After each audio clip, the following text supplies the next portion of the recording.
Vivek Oberoi, welcome to NDTV. Thank you and welcome to my home. Thank you so much. Vivek, the Amarnath Yatra pilgrims were attacked. Right. When you watched this on the news, Right. what was your first reaction?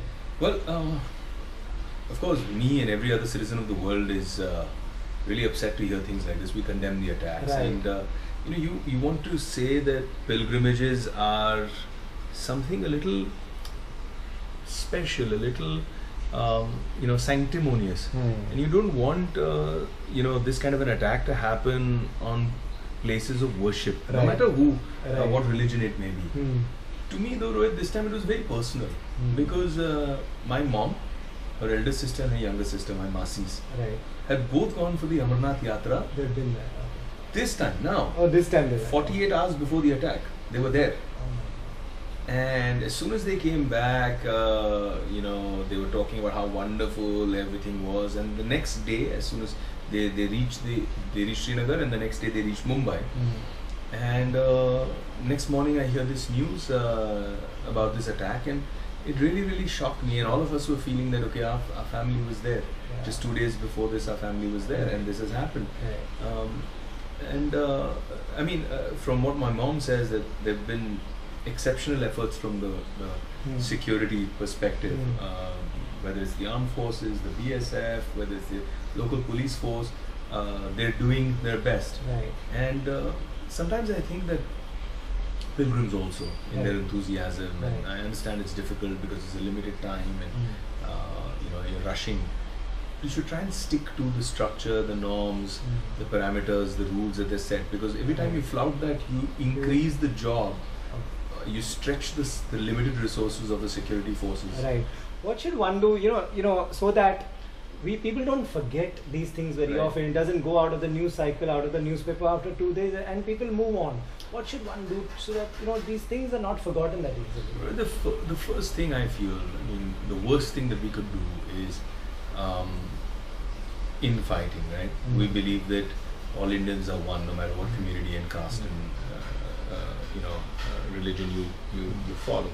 And in a situation like this, I personally feel that it's a calculated attack at a place of worship, so that when you persecute Hindus, then you have a counter reaction from It's always a them, and then it becomes a political mudda.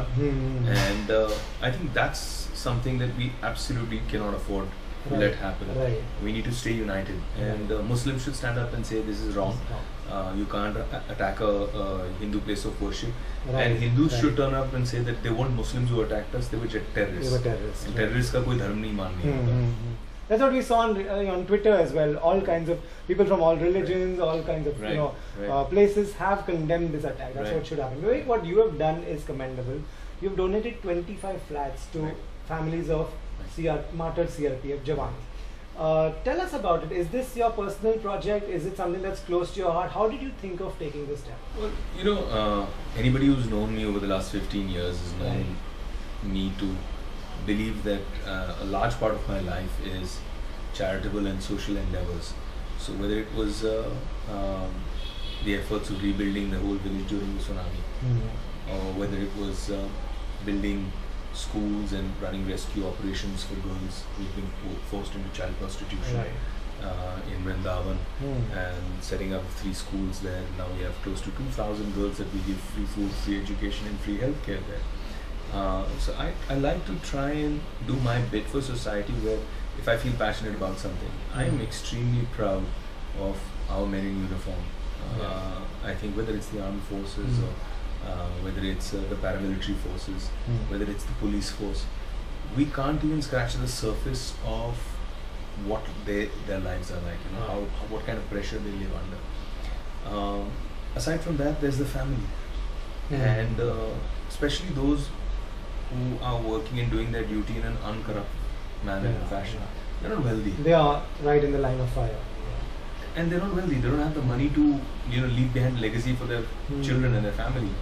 So I felt that a small gesture, like saying that this is just 25 apartments, but the idea is to keep doing them, hundreds and thousands of them, Right. year upon year, in whatever capacity I can and whatever strength I can. Right. Keep doing this for martyrs, जो शहीद हुए हैं देश के लिए, Right. उनके लिए एक छोटी सी sacrifice. I'm Right. hoping to inspire more people, like Right. people who are really up there, like real estate barons, Yeah, icons builders. who've built a brand and a reputation doing this. I hope they all start coming forward and saying, yeah, okay, this is from us also, this is Right. from us. It should become a movement. It should, and, people should take inspiration. yeah, and if it becomes a movement, it'll be great, because Right. then every one of our men in uniform, women in uniform will feel our country appreciates They us. care, They care about us. So Vivek, where are these flats? Do you know? Are you monitoring this yourself? Who Yeah, will of it go course. to, and where exactly are these? So as far as who will it go to is concerned, we are not allowed to involve ourselves in that process. Okay. That process is directly taken at the DGP, Director General level. Okay. So whether it's in the police force, the DGP takes the decision. So if you're talking about the paramilitary, then the DG of the paramilitary force takes Okay. it. They have the data in terms of martyrs, and they have a data in terms of the list of people who are in extreme dire poverty, Okay. right? And they've already, every time someone passes on in active duty, they already provide them a lot of things, Right. But this being an additional thing where we said that at zero cost to the government, we wanted to donate these. Right. They were very forthcoming, very welcoming, and they only requested us saying that let us do it by a structure and a system. Right. So it's a two-way system where they inform us, Right. and then we pick from there, Right. and we make the allotments. So Okay. 4 allotments have already been made, for example. Okay. Is this so? Will this be for those who are serving in Maharashtra because it's in Thane, No, or from Maharashtra. from Maharashtra? So for example, you could be serving in Kargil, Okay, but you're from. but you're from Maharashtra. Okay. So the idea is that, even if you live in a village, say for example, you live in a village 300 kilometers from Mumbai, but in the Mumbai-Pune region, if you end up having a place to live, Right. whether it's your asset Right. for your family and the value of that asset grows exponentially, or whether it's the fact that your family suddenly has opportunities, Right. because what was keeping you out of these opportunities was unaffordability of moving to a city and living here. Right. Right. So anything. So even today, for example, if a martyr's wife wants to set up, so work for a family, unless she has farmland of her own, it's Yeah, very difficult for her, yeah, because she can't. see, if she's in a small town or village, what employment will she get? Right. And how much will she be able to earn? How will she Right. feed and educate her children? But if she's working in Mumbai, Right. something simple. We've also tied up with, in this case, we've also tied up with skilling organizations that Okay. will skill the wives of the Teach martyrs. them, right. So teach them Teach them something, so things. that the household income reaches over and above the pension that is Right. given lifetime. Right. The household income also continues, and she gets a sense of independence and Right. strength also. So these 25 homes, apartments that you're saying are in Thane, is that? Right. Okay. So each project that we do, Right. we'll be Yeah. allocating apartments. So Flats. for example, now 5,000 apartment complex in Kelve Road. Right. So there'll be 25 apartments there also. Too. So you plan to continue So this? now when we do a project in Panvel, a project in Pune, Right. in each project, I want to keep allocating these and keep doing this, because Great. this is good karma. Yeah. Great. You're doing a commendable job. Thank you. Thank you very much Vivek, Cheers. for talking to us.